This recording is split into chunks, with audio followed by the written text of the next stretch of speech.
a very important panel. We're going to look at actions that have made a tremendous impact on the movement. We're going to look at a local action led by Attorney Areva Martin, a national formation and action led by Dr. Ron Daniels, Commissioner and convener of the NARC, National African American Reparations Commission. And then we'll look at a global initiative or initiatives having global impact with Attorney Arley, Gill of the Grenada Reparations Commission. All of us who are here today, we're here because of a particular impact in the movement that came out of Evanston. We talk about movement impact. It hasn't been, it's been some great impacts, great instances that made impact. But certainly, what happened here in Evanston in 2019, 2020 has had a tremendous impact on the reparations movement. Again, all of us are here because of that action. An impact is defined as one object, or in our case, an idea, that forcefully impacts upon another. And force is the energy moving in tandem or in strength toward a particular object. And there's tremendous strength and energy in the reparations movement right now. When it comes to collectively, from 2019 to 2020, 2024, I should say, we have moved the consciousness needle in America forcefully.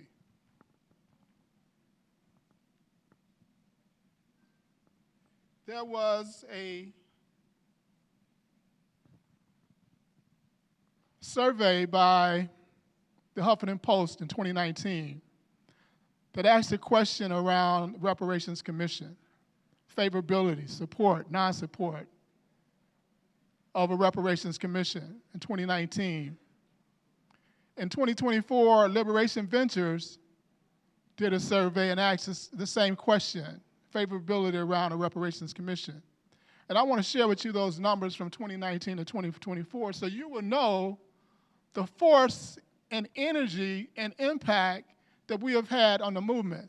A lot of people talk about, 30% of white folks are in favor of reparations, and and that may be true when looked at from the standpoint of cash payments.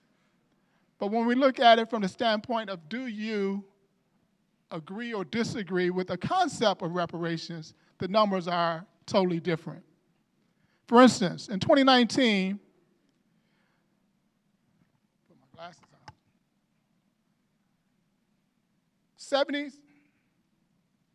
76% of blacks either supported or were unopposed to a reparations commission.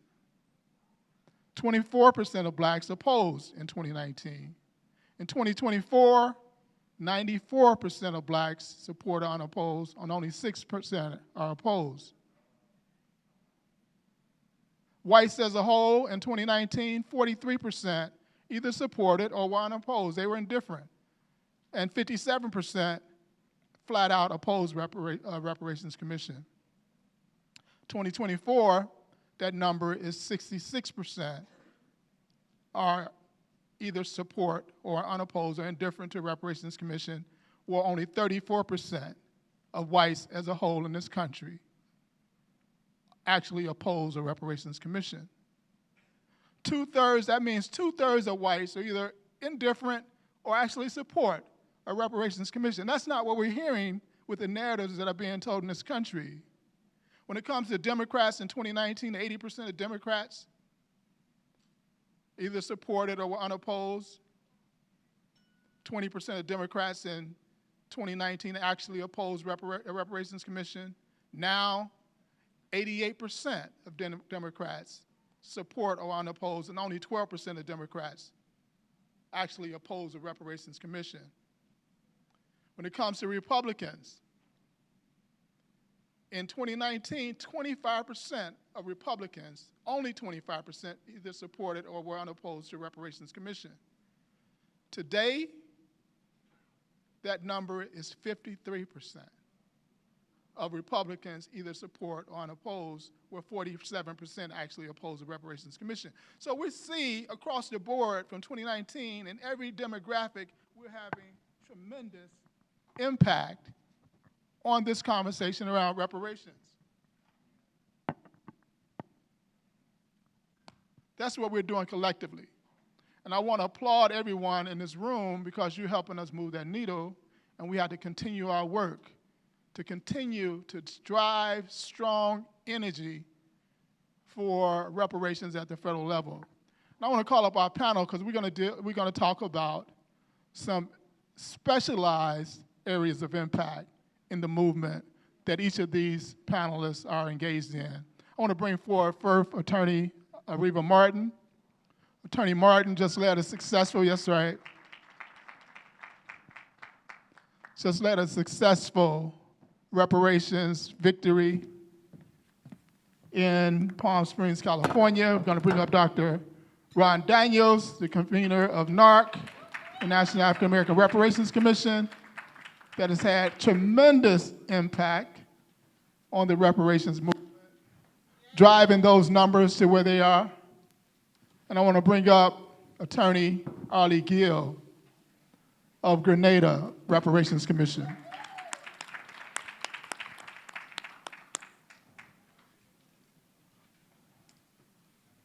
Each of their bios are in the WOBA app, so I'll defer to you to read their bios.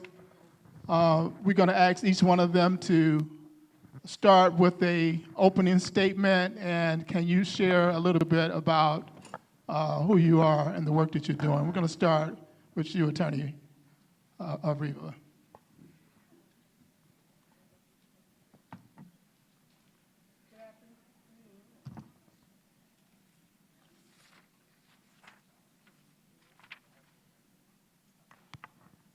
Good afternoon, everyone, and thank you so much for having me, first Repair, and for allowing me to be a part of this panel, and then later tonight at the town hall. As Kamm said, I am an attorney. I'm actually a civil rights attorney, and now I consider myself a movement attorney from Los Angeles. I just flew into chilly, cold, frigid Chicago to be here for about 12 hours, but it was important to make it because it was this time 2 years ago that I was here with the city manager, the city attorney and the then mayor of the city of Palm Springs, California. And I had just been retained by a group of residents, black and brown residents in the city of Palm Springs, to represent them in a claim to recover damages and to get restorative justice for the burning out of their community that happened in Palm Springs in the late 1960s. And I was retained in August of 2022, and the city attorney and I had a conversation shortly thereafter, and he frankly said to me that he was stumped, that he didn't know what to do. The city had issued an apology to my clients, had made some directives to the city manager to make them whole, but the city attorney, city manager, city structure didn't know what that really meant. And Dr. Julianne Malvo had invited me to this conference. I had brought her into the case to help do some economic assessments, and I just thought it would be appropriate to bring the city attorney and the mayor of Palm Springs to this conference. So we three attended, I guess that was November of 2022, and they learned a great deal. They first learned that there were cities around this country that were engaged in this work, and that Palm Springs, by venturing into a journey to restore justice to these individuals, wouldn't be alone. And that was really, really, I think, important in setting the groundwork and establishing what then became a 2.5-year struggle to get to what we believe is a historic agreement between these individuals and the city of Palm Springs that was reached on just November 14th, a unanimous 5-0 vote by the city council to provide justice in an agreement that is valued at $27 million.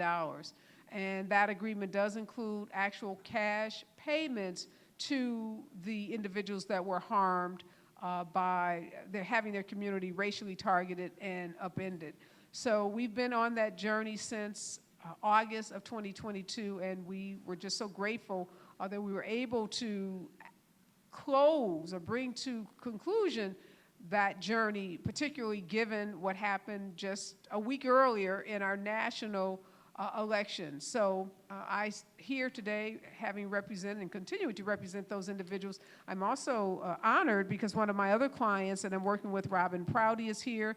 She is the founder of a nonprofit called the Descendants of the St. Louis University Enslaved, and Robin has been on a mission with descendants of enslaved African Americans who were brought to the city of St. Louis from Maryland to help build out the St. Louis University. So there's a bigger Jesuit movement that's happening around the country with Georgetown University and St. Louis University being a Jesuit university is one of the colleges that has gone through a reconciliation process, has acknowledged the harm that they did to enslaved people and the impact on their descendants. So I'm also proud to be representing Robin and descendants in that matter, and I represent some other clients throughout the country. So indeed, Kamm, there is more and more positive news on the reparations front, but I think as Professor Jason said this morning, it would be incorrect to say that there's all good news on the restorative justice front or there's all bad news. It has been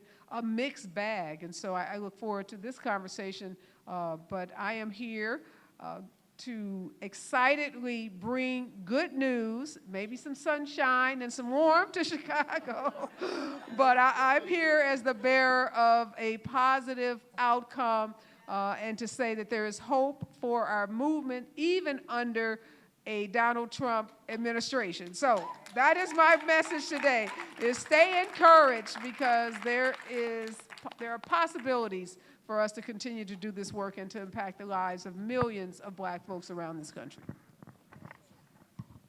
Dr. Daniels, what is NARC? What does NARC do? Oh, wow.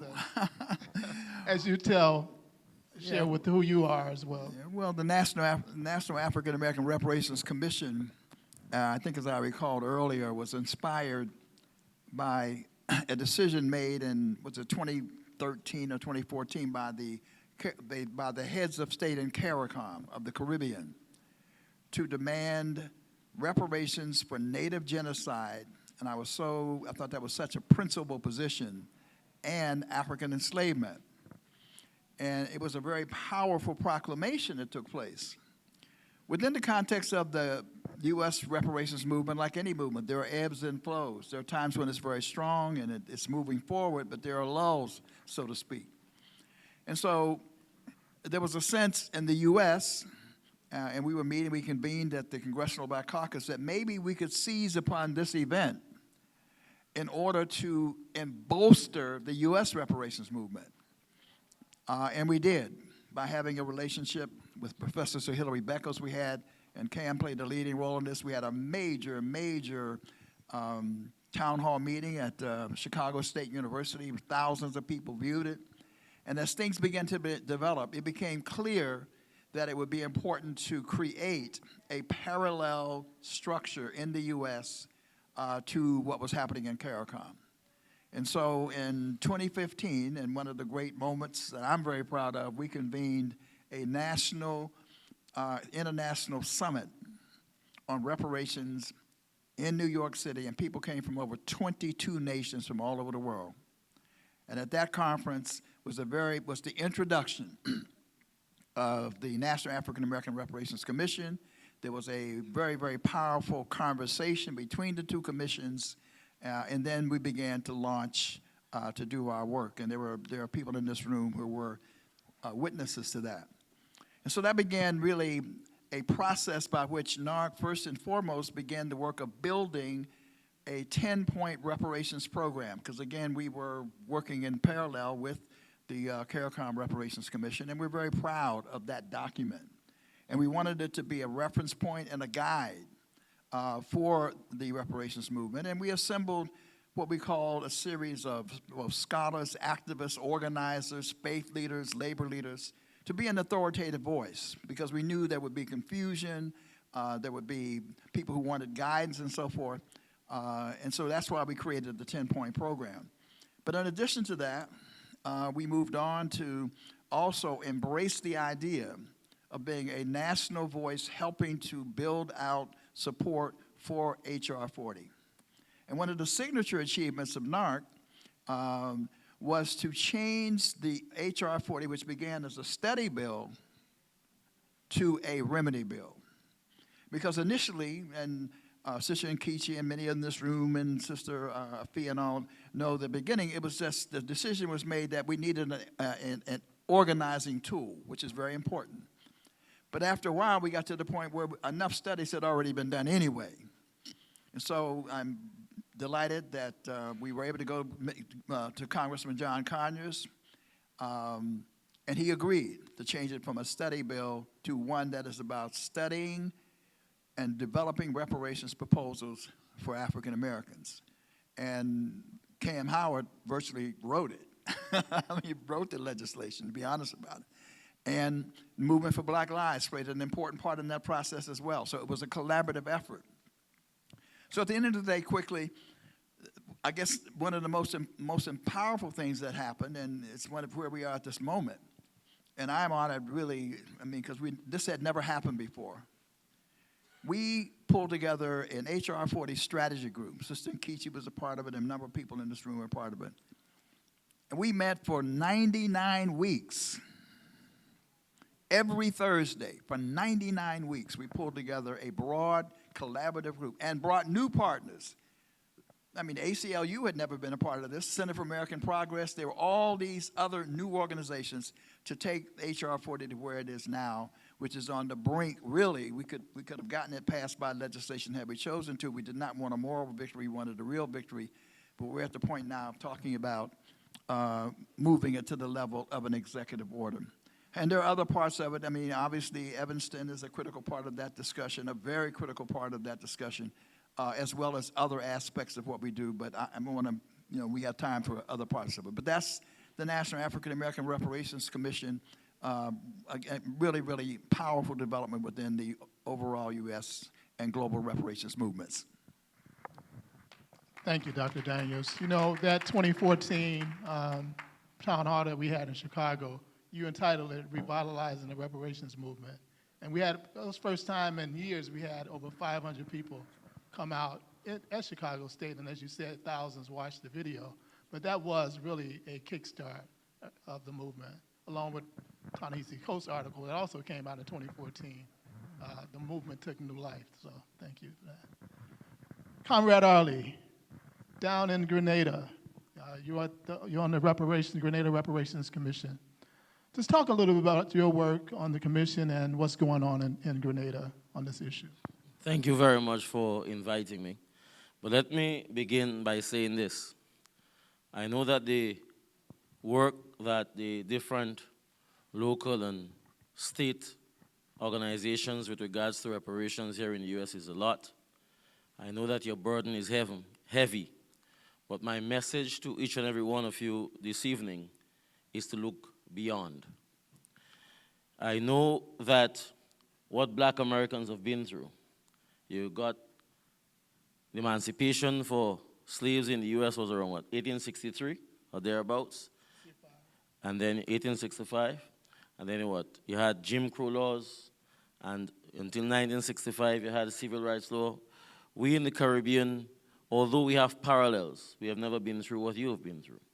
We've had emancipation in 1834, yes, apprenticeship period 1838, and we had independence about 100 years later, beginning with Jamaica, Barbados, Guyana, and Trinidad and Tobago up to 1962, which, when you look at it, is another 100 years of exploitation and wealth extraction from the Caribbean.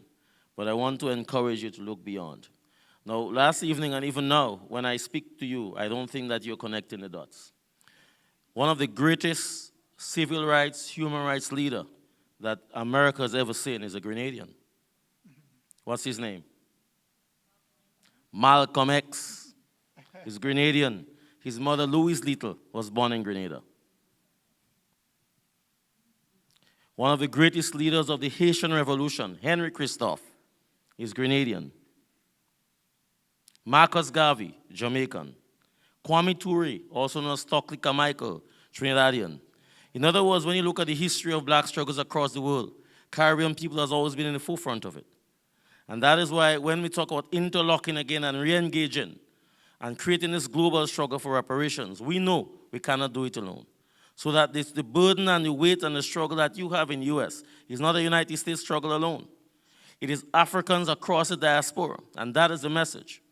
In 2013, when we engaged on this CARICOM Reparations Commission, what we envisaged was a conversation between CARICOM heads and heads of France, the UK, Portugal, Spain, Germany, and so on. Those that were engaged in the Atlantic slave trade and slavery.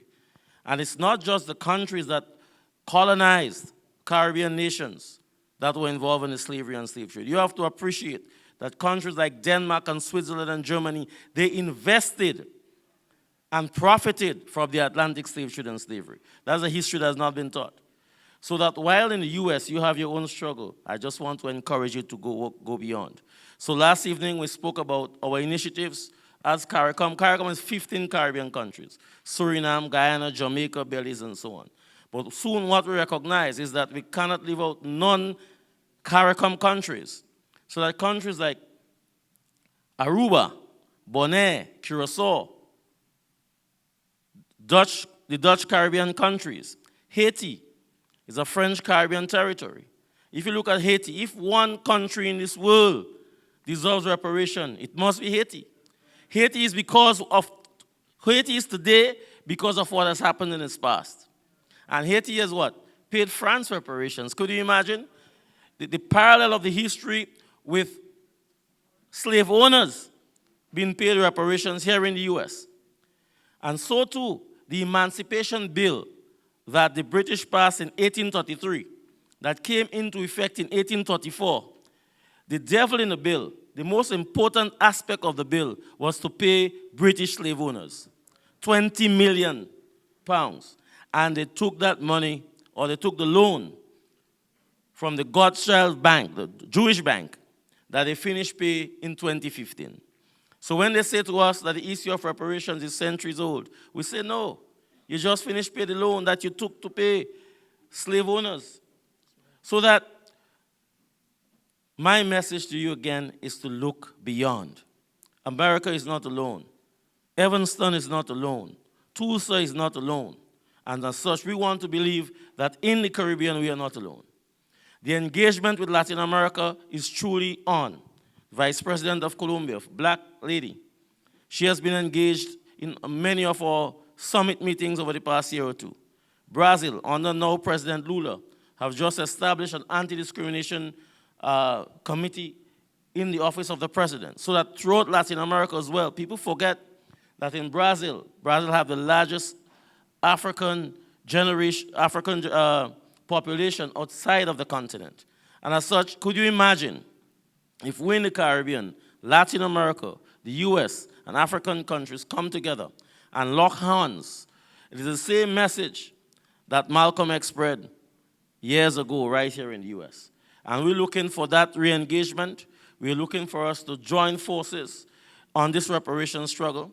And my message to you this evening is to look beyond. Thank you so much. Thank you, my brother, Comrade Arley. We have to know that our struggle is connected, intricately connected, as were the crimes that were committed, were intricately connected. Most people are not aware that the 13 colonies were considered the mainland, and the Caribbean were, there was constant migration from the Caribbean and the so-called colonies, because some enslavers in the U.S. owned colonies in the Caribbean. In the same way with some Caribbean enslavers owned colonies, owned plantations on the mainland. So the crimes were intricately connected, and so is the redress and our struggle for repair. Attorney Martin, go back to you. And I'm gonna ask this question to each of you. What impact does the work that you've completed and the work that you're doing, what impact does that have for the rest of the movement? And you kind of talked a little bit about that, but I want you to kind of go a little deeper. Yeah, I think the impact of the work that I'm doing is just a demonstration of what can be done locally. Dr. Daniels talked about the H.R. 40 bill and how close it is to hopefully being signed into law as an executive order by the president before he leaves office. But from my perspective, particularly as a civil rights lawyer, what we are up against in terms of this administration at the national level suggests to me that local efforts are going to be more important than ever. The local cities, municipalities, counties, and states that are already engaged in this work and that want to be more engaged in this work, I see the opportunities for success happening in those local efforts with respect to those local efforts. So I think Palm Springs can be and should be encouragement, an example, a model that hopefully can be replicated across the country in terms of how to build power, how to build community, how to do narrative storytelling, how to do integrated advocacy, as Professor Hansen talked about this morning, in a way that can bring about a desired result. Because many folks are rightfully so worried about what happens to this movement under this current administration, not just the president, but obviously given that the House and the Senate are both controlled by Republicans now. But I think the Palm Springs example and the work I'm doing in some other cities can be used to further this movement, even in this period where we see many at the national level walking away from DEI, walking away, just as we were talking this morning, I got an alert on my phone that University of Michigan, will no longer be using DEI strategies, tools, policies in its hiring. So we're gonna see more of that happening, I think, as this administration moves into the White House, but I still think there are opportunities at the local level. Shay. And Dr. Daniels, same question. How can those of us who are doing the work build from the impact that NARC has already had? Well, what I'd like to talk about is kind of some of the work that we maybe envision moving forward. And one of the things I just want to quickly note that I should have mentioned at the beginning is another impact that we had at the national level was developing a relationship with, and Robin certainly has done that here in Evanston, developing a relationship with white allies.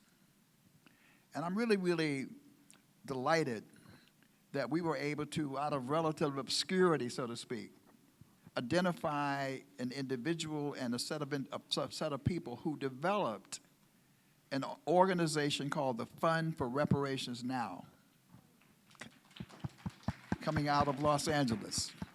And this person who stood up last night and simply identified himself as a part of the board was really the initiator.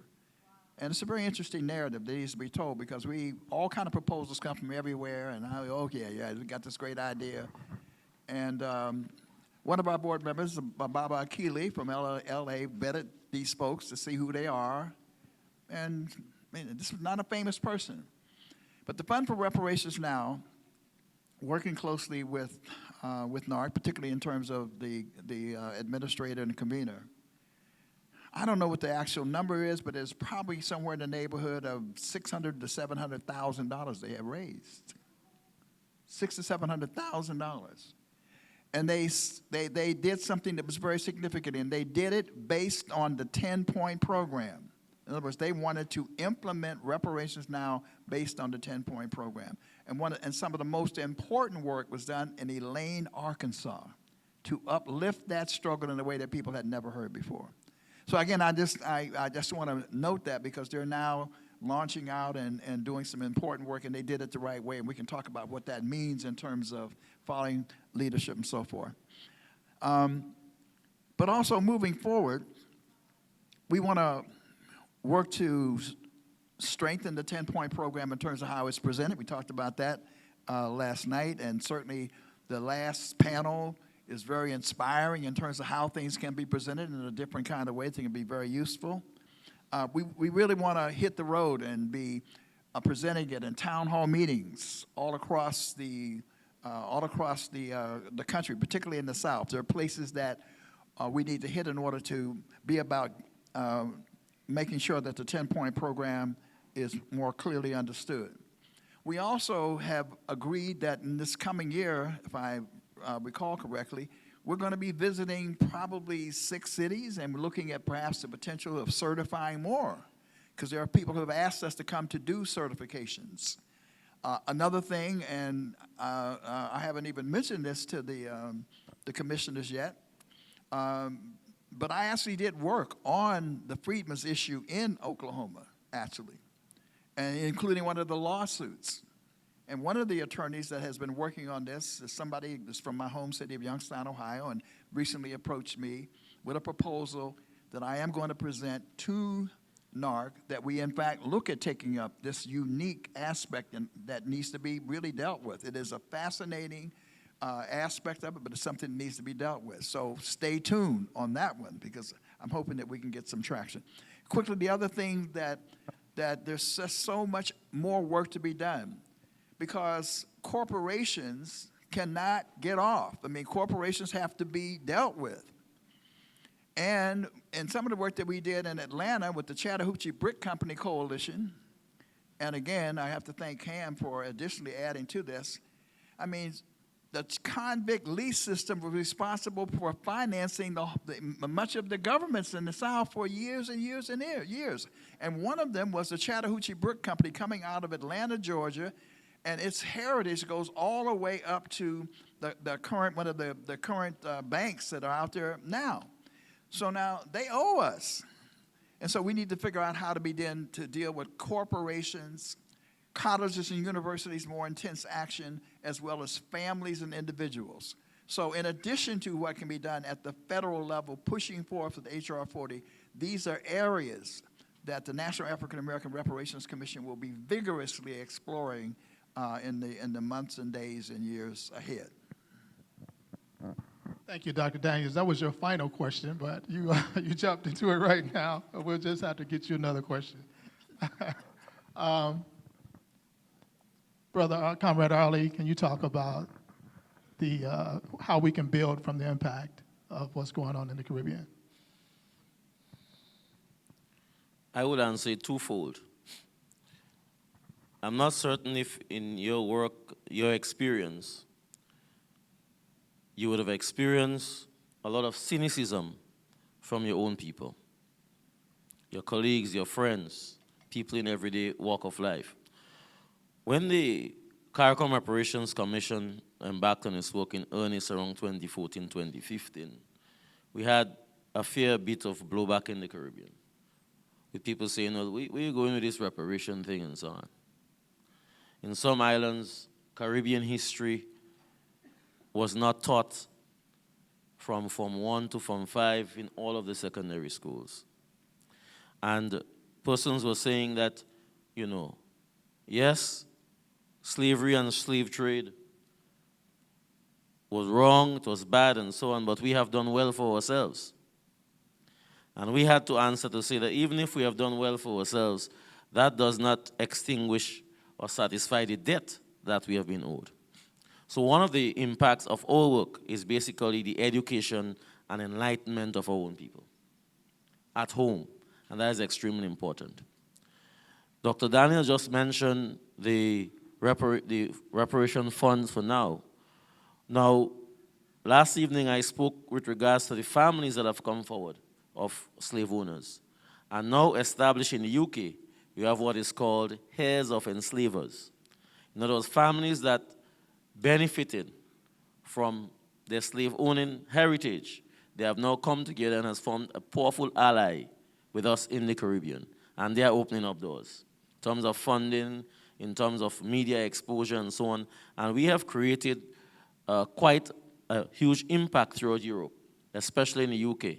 And that is why you will hear Prime Minister Starmer, the British government and so on speaking, although they are defensive now, but about 10 years ago, 5 years ago, they were not even speaking about reparations. They were not concerned. It was not on the agenda. But we believe that reparations is now firmly on the global agenda, and it cannot be hidden under the carpet. And that, in our respectful view, is one of the most powerful impacts of our work thus far. Thank you. Can't disagree with that at all. Having my foot also in the international space, I certainly agree with that.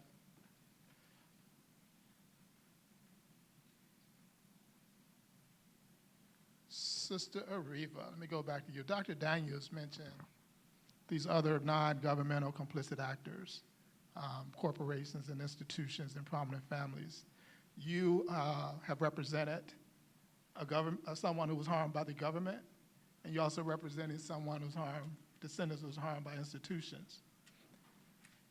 How important is engaging in efforts, preparatory justice efforts, at these specialized instances of crimes in these local spaces?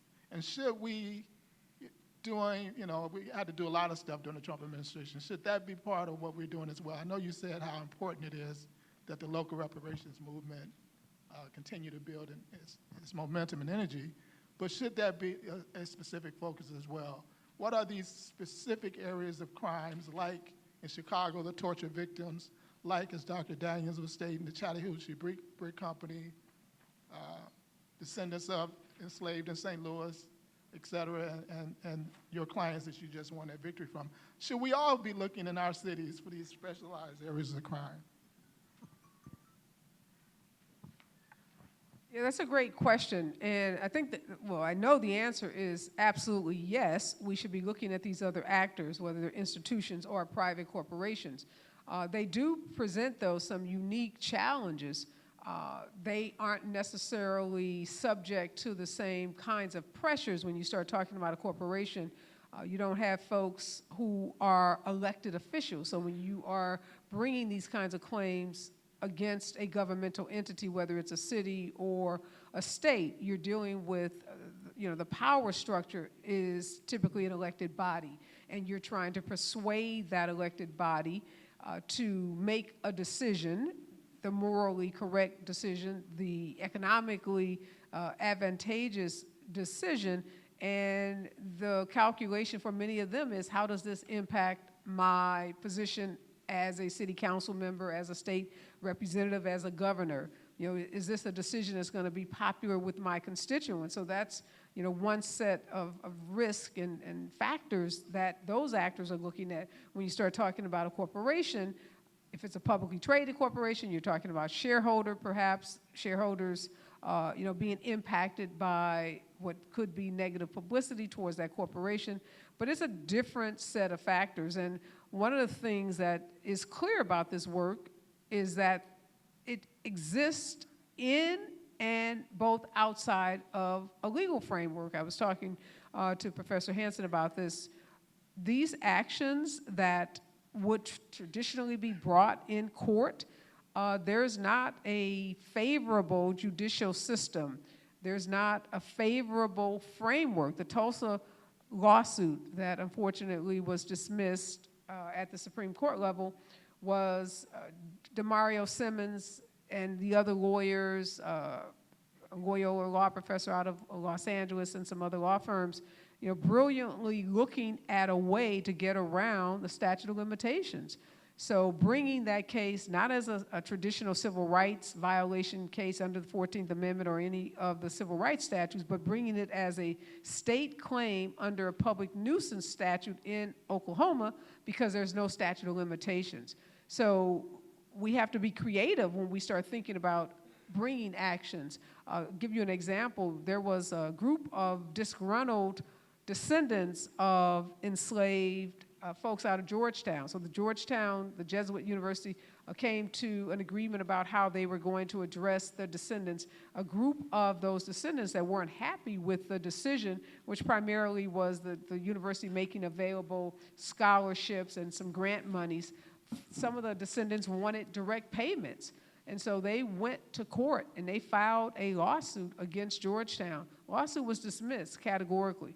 There have been other lawsuits filed against some of the big insurance companies that were involved in slave trade, and those lawsuits have been dismissed. So we don't have any legal precedent for suing a bank or an insurance company or a private entity, and that lawsuit being successful in our court system. So we've got to be creative as we think about how do we go after those other bad actors, because the courts are not going to be our friend in this moment. I mean, let's put aside the makeup of the Supreme Court, but even getting these actions through your district court level is going to prove very challenging. So the short answer is yes, but the bigger question is really how do we bring together a strategy that will cause those private entities to act in the way that we see some of these descendants of slave owners, who many are stepping up on their own, saying this is the morally correct thing to do, and we do see some examples of that. But if you don't have those groups of people stepping up saying we want to put forth money for reparative justice, if you don't have the pressure that you can bring to bear on a governmental entity, what does that look like when you talk about a private institution? There is no definitive response to that, and those of us that are in this movement are looking at integrated ways to try to bring those private entities to the table. But that is kind of what I think is kind of the next level of this work, because the traditional way that we would hold a private company responsible, it's a class action because you use baby powder and now the baby powder has caused you cancer, and you see a class action lawsuit.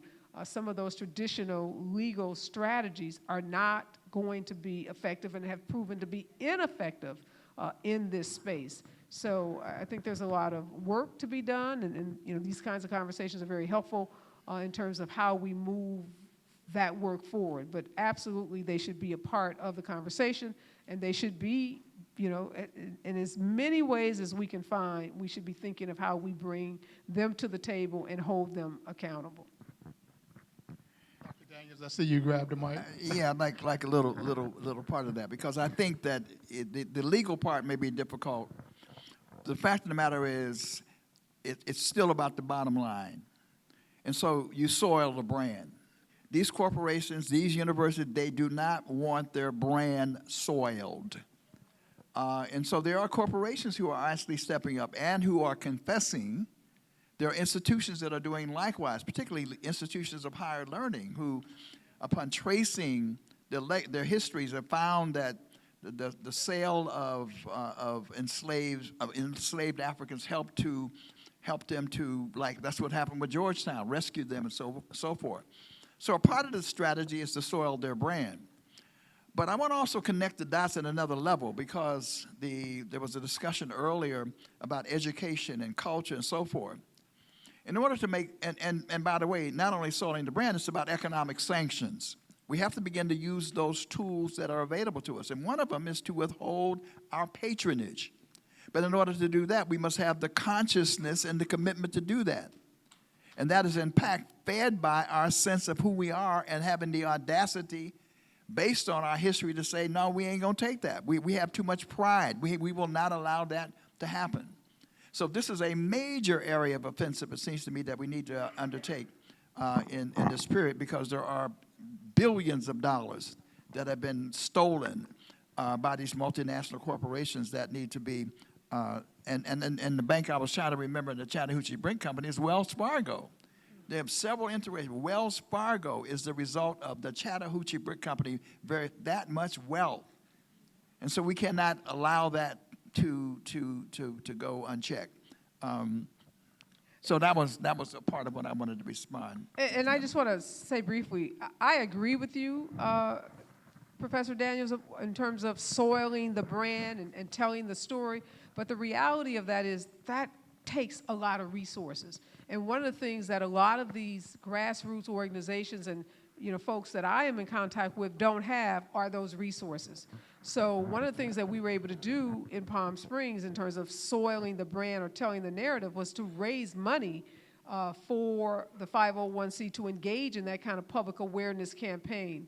But I can tell you there are very, very few organizations like the one you just identified that is providing the financial wherewithal to groups around the country to do that. So I would love to see more funders, Liberation Ventures and others that are funding this work to ensure that those dollars are flowing into these communities so that those kind of coordinated public campaign awareness strategies can take place. I can tell you they are not inexpensive. They are very expensive, I can tell you that. And so we need more money, and we need more resources, and we need more organizations stepping up, providing pro bono services and other services to help drive some of those campaigns that you're talking about. But I agree, they can be incredibly effective. We used a billboard campaign in Palm Springs. We put up billboards to show the burning houses.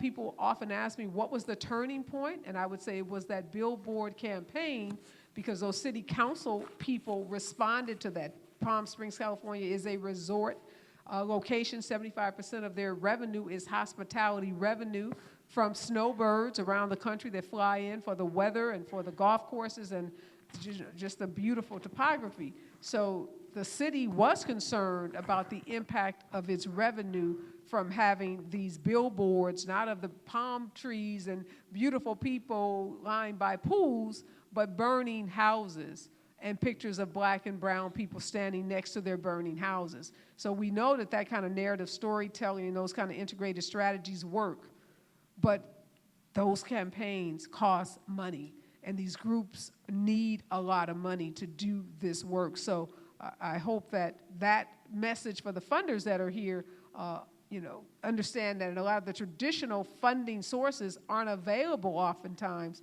for this work. So maybe in this moment we start to see some more dollars being driven to that work. Definitely give it up for that. Many times what's standing in the way of us getting redressed is a few dollars.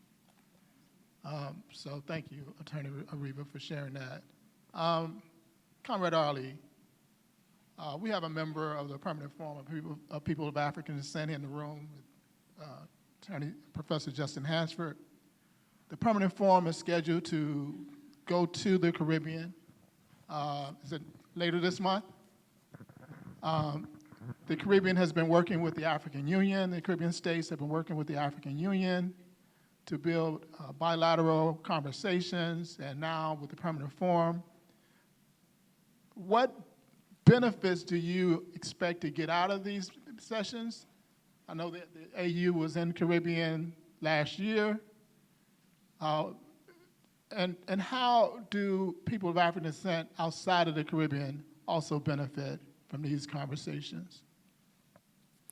The Permanent Forum for Peoples of African Descent is in Barbados next week, the 11th on the 11th, to do a consultation on a declaration for United Nations declarations for the rights of people of African descent. As I indicated last evening, this is really and truly the first time that the United Nations as a body is engaging in this sort of work. Reparations, anti-discrimination, human rights for peoples of African descent. So what they do next, because it's the very first time in the Caribbean that they're coming to us to consult as to what this declaration should look like. And we are fortunate that Dr. June Suma from St. Lucia, she is chairing the Permanent Forum at this time. Similarly, in Cuba next week, around the same time, there is another anti-discrimination conference in Cuba at the same time. And there is another anti-discrimination conference in Barcelona, Spain at the same time.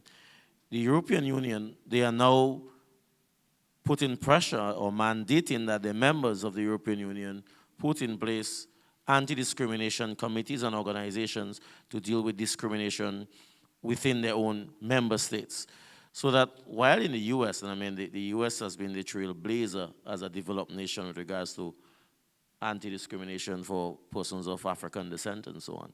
And it has been in Europe, for years. Racism, is massive in Europe as well, not just in the US.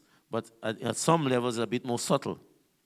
It's a bit more subtle because when you look at the refugee situation in countries like Spain and Portugal and France and so on, and you see how many boat people that drown every week, every month, because these rickety boats are, instead of the national coast guards and so on save lives, they turn back these people on these vessels. It's not funny. There is a 2-3 wealthy persons going to see some wreckage at the bottom of the sea, and that story controls CNN and Fox News for days, if not weeks.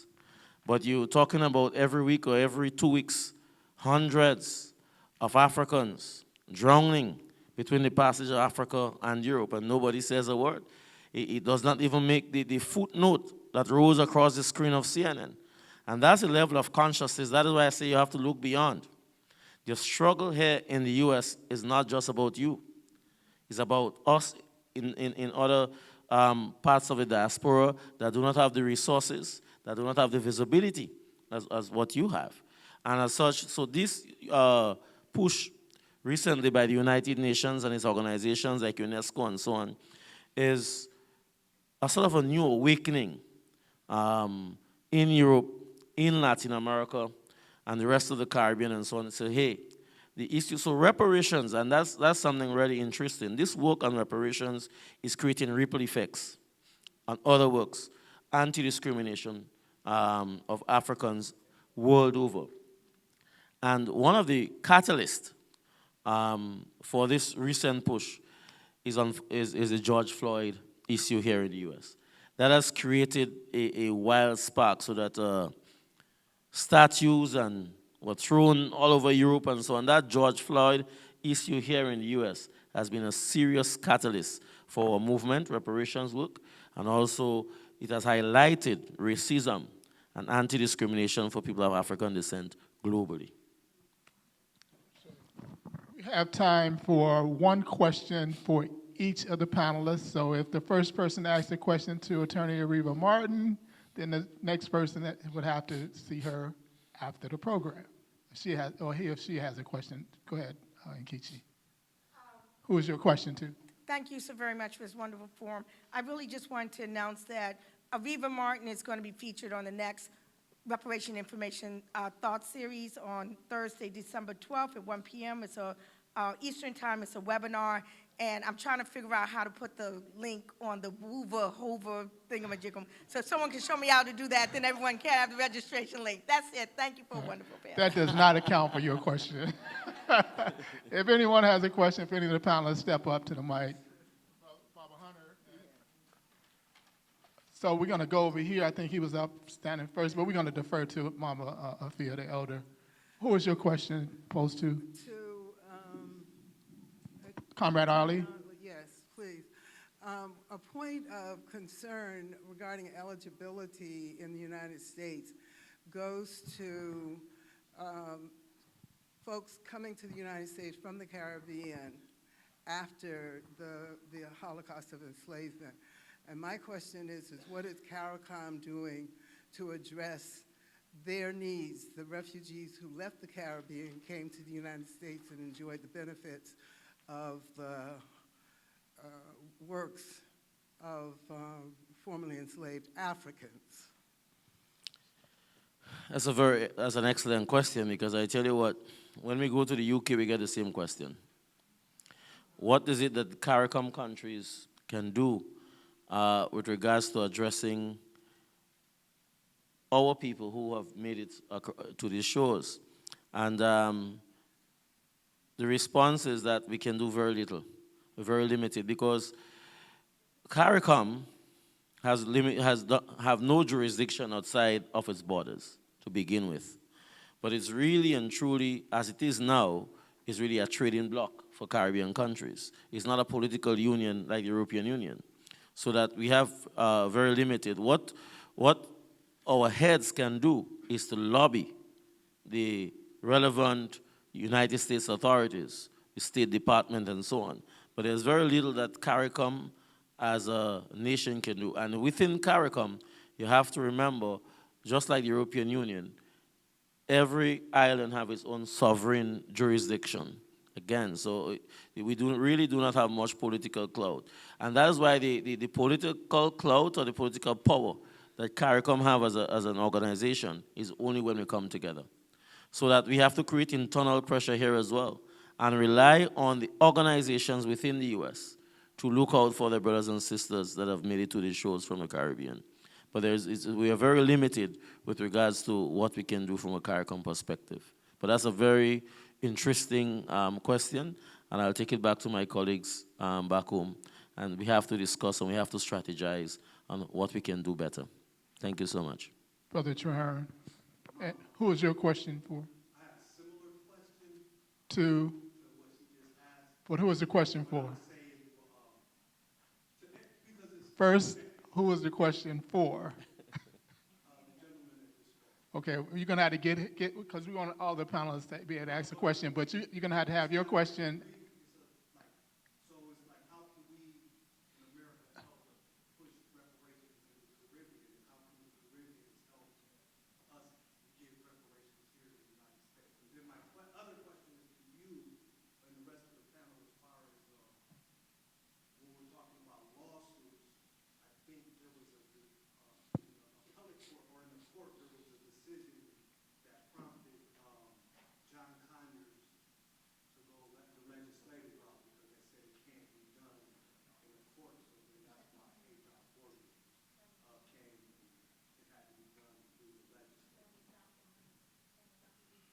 Or so if somebody knows can correct that why. But I know that I know that there was a court case in the 9th District Court. Okay, we have about 3 minutes left or less. So I'm gonna, The Slavery Disclosure Act, I think you guys are talking about like Wells Fargo and other things and corporations paying. So if you could just talk about the Slavery Disclosure Act. sure. So I'm gonna let Dr. Daniels deal with that question around the Conyers question and whether or not was that something that something happened legally that pushed Conyers to do a legislative process, or was that just community activism? Well, that's an Nkichi question. My understanding,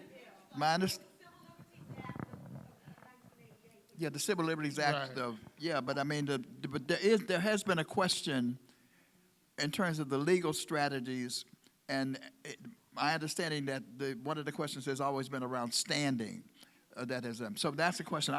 That's not what I'm adept at in terms of that. But what I do want to tackle is if I can get Go ahead. a bit of the southern one on the synergy is important in terms of how we support each other. And for example, and I wanted to tell the story every time I say to Professor Hillary Beckles about how we were inspired by what CARICOM did. He said, "You don't understand." He said, "Dr. D, do you forget George Foreman? What George Foreman meant?" He said, "We in the Caribbean were looking when George Foreman stood up at the Riverside Church. That was a huge inspiration." James Foreman. What did I say? George Foreman. That's right. No, both of them had some knockout strength, but I'm talking That's right. James Foreman. I'm sorry. I'm a little tired. But so that's an important thing to continue to consider is that synergy between the two, between the Caribbean and the U.S., that we have to continue to support each other in that way, and we continue to have structured, collaborative conversations about how to coordinate effectively in terms of moving our struggle forward. And just one final thing around the Grenada piece that got mentioned is that IBW does a lot of work around Grenada, and one of the things that we're determined to do this year is not only to honor Malcolm's 100th birthday, But as Attorney Gills know, is Malcolm's mother was not just his mother in the sense that she was just any ordinary mother. She was an activist in Grenada, and she was an activist in the UNA afterwards. So we're going to be uplifting the memory and the contributions of Louise Langdon Little in this coming year. Brother Hunter, they pulled the plug on me, so we're not going to be able to get your question in, but we're going to give you 30 seconds, Attorney Areva, to just give us a final statement. Can I just answer his question, though? Can I use my 30 seconds? I'd rather use it for a question. If your question is to me, Jason, or this gentleman? Okay, well, I'll ask a legal question for you. So my question is around the shift to corporations with the DEI space. We see Walmart and other corporations stepping back, and of course in the academic space, anti-CRT. Do you see any possible lawsuit, litigation approach to address those processes, even if it's not where the victory is in the court, but as some type of campaign to change the way the brand is viewed or other things of that nature? Is that something that you foresee happening in terms of responding to those processes in the future? I'd like to see a legal strategy and a major PR strategy. I think we lost the war, we lost the battle on the narrative on CRT, critical race theory. We are losing, I think, the narrative around reparations as well.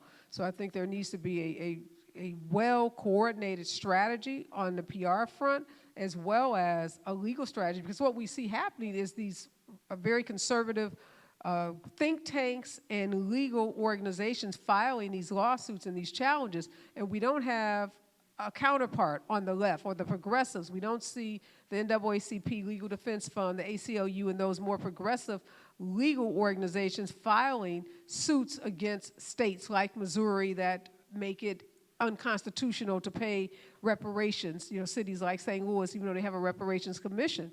So I think in this moment, again, as we need more funding, we also need more legal organizations filing those lawsuits, and we definitely need a much more aggressive, in-your-face narrative campaign around reparations. Even the word discrimination. If you look at what Donald Trump is doing, he's saying basically white students are being discriminated against on campuses because of DEI. So I worry that the word discrimination is going to lose its power and potency under this administration. So we have a lot of work to do, obviously, but definitely a legal strategy, I think, is needed, and I can see one happening.